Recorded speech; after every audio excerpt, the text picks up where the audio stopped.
Namaskar and welcome to Sansad Television. I am Vishal, Dahiya, and you're watching our show Perspective, where we bring you detailed analysis of all key national and international issues as well. Today we're going to talk about Balakot airstrikes. Now, February 26 marks the third anniversary of the Balakot airstrike, which was conducted by Indian Air Force targeting the terrorist camps operating in Balakot town in Khyber Pakhtunkhwa province of Pakistan.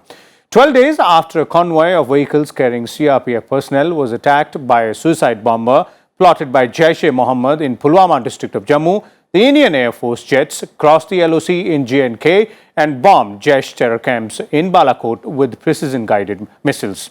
Now, this surgical strike marked a major shift in India's response to Pakistani-sponsored cross-border terror activities. Today, we will discuss and analyze all aspects of Balakot surgical strike, its impact and the way forward against the threat of terrorism. And for more on this, we're joined by a very distinguished panel today. Let me first introduce them to you, beginning with, we have with us retired Lieutenant General Deependra, Hooda, former head of the Northern Command of Indian Army. We're also joined by retired Air Marshal Anil, Khosla, former Vice Chief of the Air Staff of Indian Air Force, and retired Lieutenant General Vinod, Bhatia, former DGMO, that is Director General of Military Operations of Indian Army, is also joining us. Welcome, all of you gentlemen, to Sansad Television.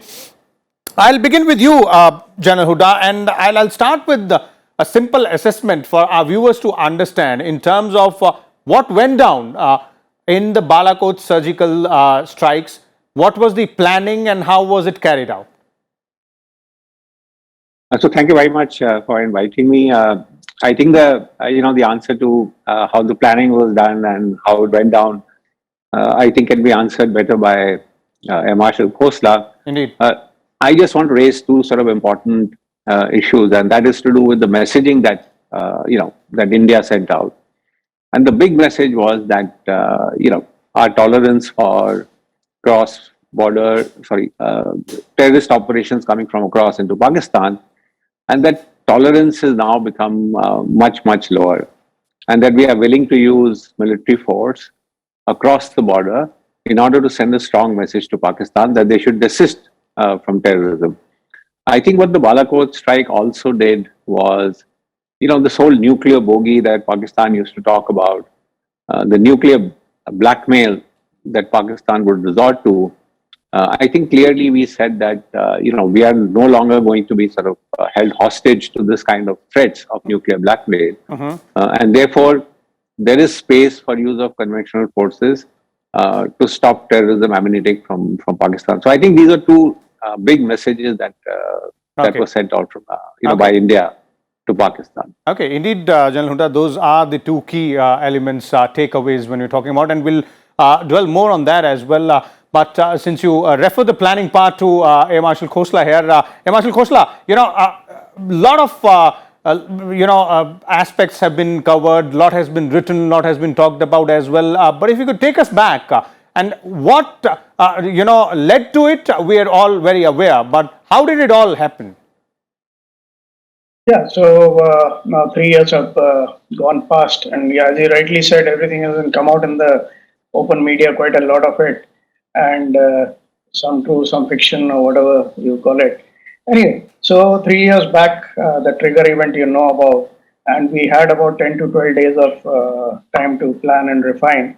And once the decision was taken by government to take the action and chosen the use of Airpower to send the message, as General Hooda said, and the preparation started. The basic contingency plans do exist, and finally they were refined in terms of selection of target, in terms of selection of date and time, in keeping the activities in mind, then gathering the necessary intelligence required to carry out these operations, and then the operational planning steps of any air campaign are already well defined, and keeping all the factors in mind, considering what is the target to be neutralized, what is the effect required, then what weight of attack should be done. And as the more and more information came in, the plans were refined into what buildings to target and how to target. So all that planning was done in the next 10 to 12 days, keeping in mind the secrecy part in terms of very few people need to know basis were known, so that even in spite of being alert tactical surprise to be achieved, and which was achieved. Mhm. So planning was a continuous process for next 10 or 12 days with refinement of plans. Okay. Yeah. Okay. So clearly, a lot of work being done there. General Bhatia, I'll take you to what General Hooda was referring to in terms of the key takeaways. And one, of course, is calling out Pakistan's nuclear bluff. The second and, more important part there related, of course, is the will to go ahead and take that stand, take that step against cross-border terrorism, which all of us know for decades now has been emanating from across the border. Yeah, Vishal, I fully agree with you and Jan Hooda. Look at the outcomes. That's very important. If you look at the outcomes, since the strikes, the precision air strikes at the Jabbar top training camp, terrorist training camp in Balakot, we haven't had a major high-profile, high-visibility terrorist attack anywhere in India. Now, I say it with a lot of caution because the last time I said it was on 14th of February 2019 in NSG seminar, and we had the Pulwama strike the same day. Let me go back to a little bit of context in this. You see, we have demonstrated political military will, starting from Orient. General Hooda was the army commander. He would know better. The fact is that India demonstrated and sent a strategic signal that our India's strategic patience had run out, and we still demonstrate a strategic resolve in hitting out the Uri after Uri, the terrorist training camps, basically the launch pads, which was also strategic restraint. And that had a certain message. That was the first time it had happened, the surgical strikes. We didn't cross LC raids. Those are different. Those are different domain altogether. Those are tactical operation domain. And after that, if you find 2.5 years of relative peace, we had just two major terrorist attacks in Kota and in Jammu. And then Pulwama happened. Now, I think Pakistan may be testing waters again as to how far will India go. Because as we see, and as said earlier, they would, nuclear rhetoric was part of their low intensity conflict, the proxy war. They would carry out terrorist attacks and then start the nuclear rhetoric. And we have not responded to major terrorist attacks all over India, whether it was Mumbai, Parliament attack, of course, Parliament attack, we did go in for operation, Delhi, Ahmedabad, Bangalore, you name it, it was all over India. We did not do that. But what happened during the strikes, precisely like Balakot, was that we have demonstrated to them that we have the will to take it further. We caught the nuclear bluff and we went ahead and used the air power to strike into Pakistan. Whereas the Uri raids, post-Uri raids were into our territory in Pakistan occupied Kashmir. Now this was into Pakistan.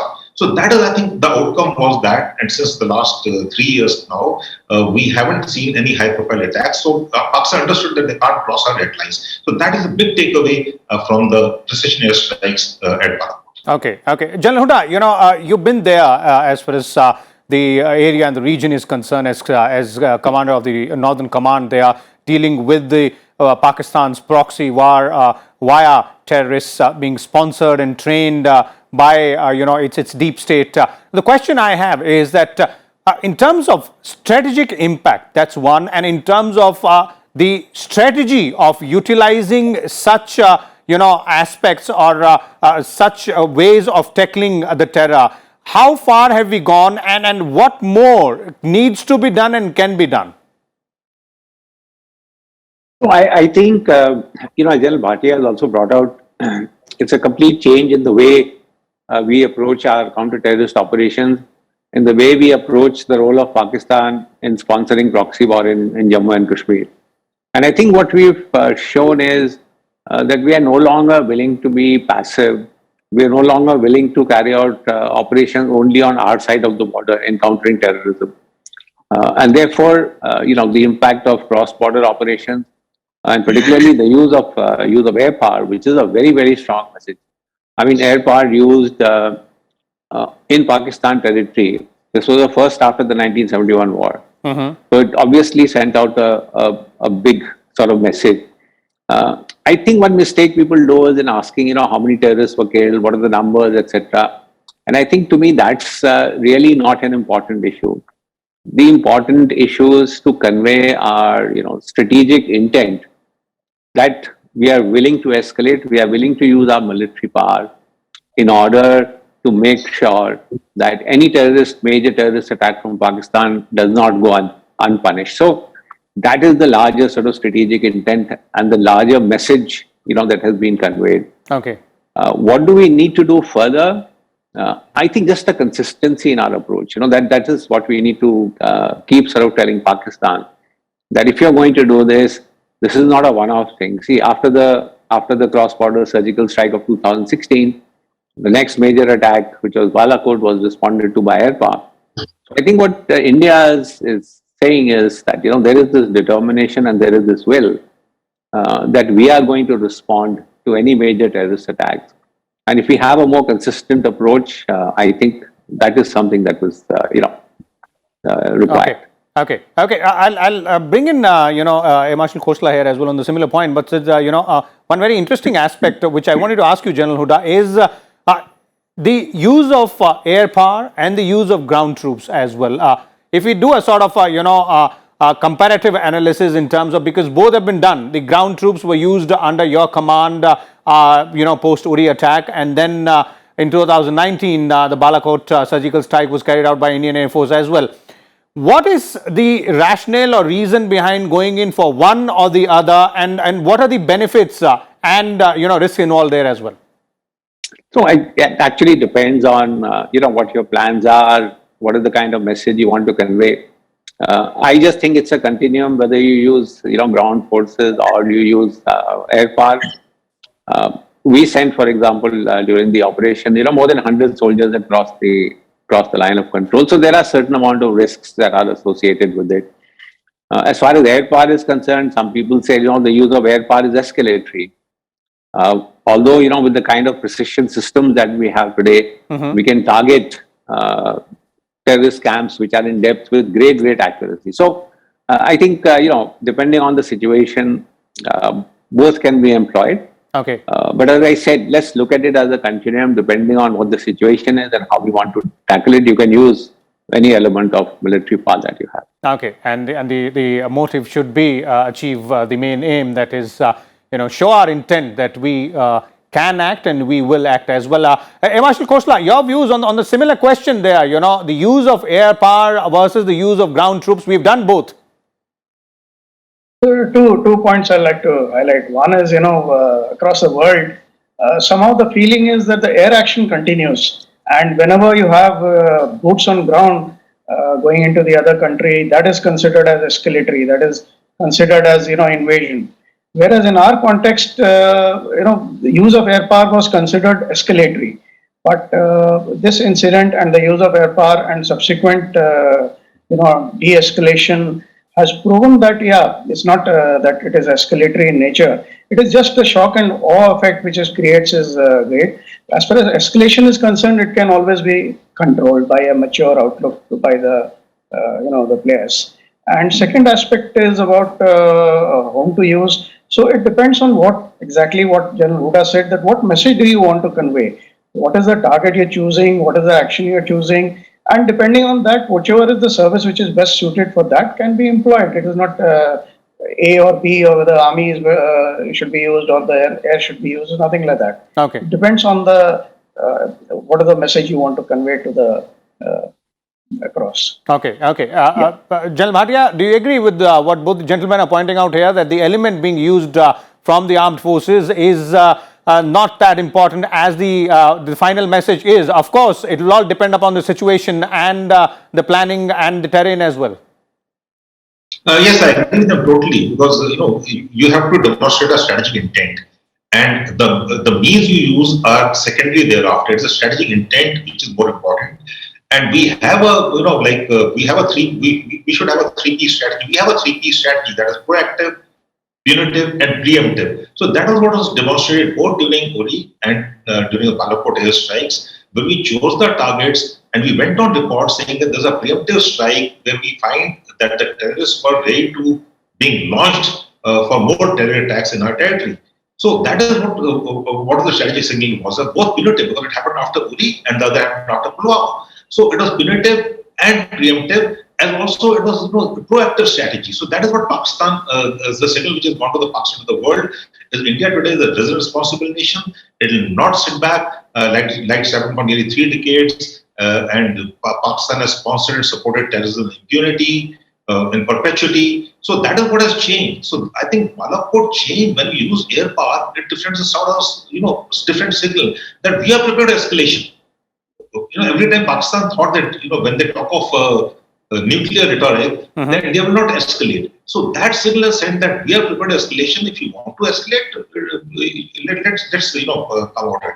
But we are not prepared to accept terrorism as a tool in perpetuity being sponsored by Pakistan. So that is what has changed. And if you look at it outside J&K, there were no terrorist attacks, high-profile attacks. And within J&K also, the terrorism, the violence levels have relatively gone down.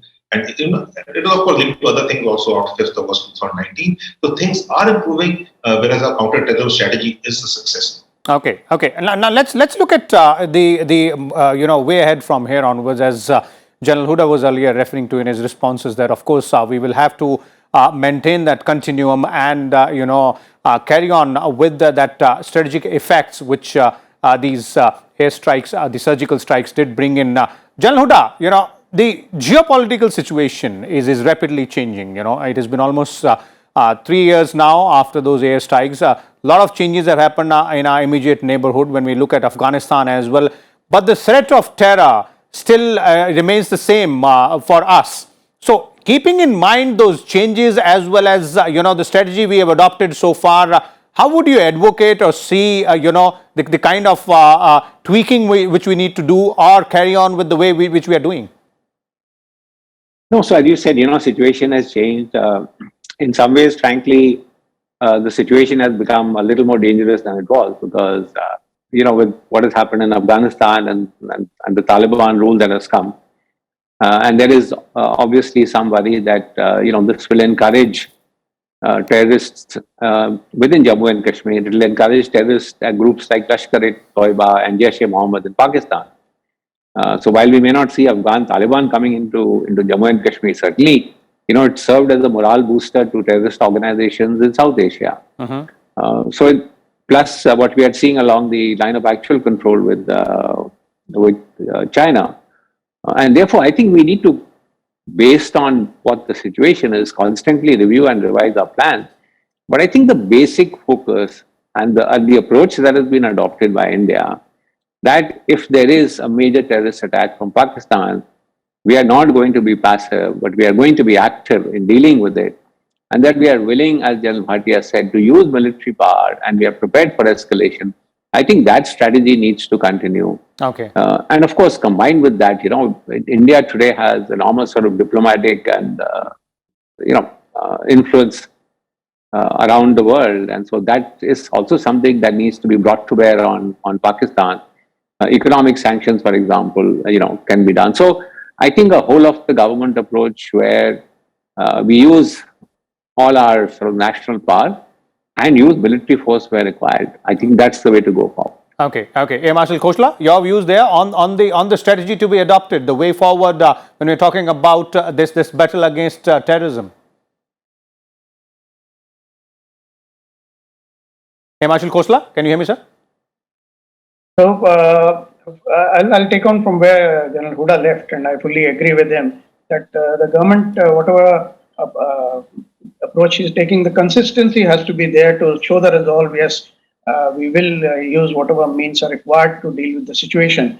And I wouldn't say that lessons only from Balakot incident, but the nature of warfare itself is changing, and the war and the peace is blurring what we call gray zone operations. So keeping in mind the changes in geopolitical situation, changes in nature of warfare, and maybe drawing some lessons from Balakot, I would say, yes, whole of government approach, the government has realized, and we need to deal with these situations with everyone pitching in, and not only kinetic force by military.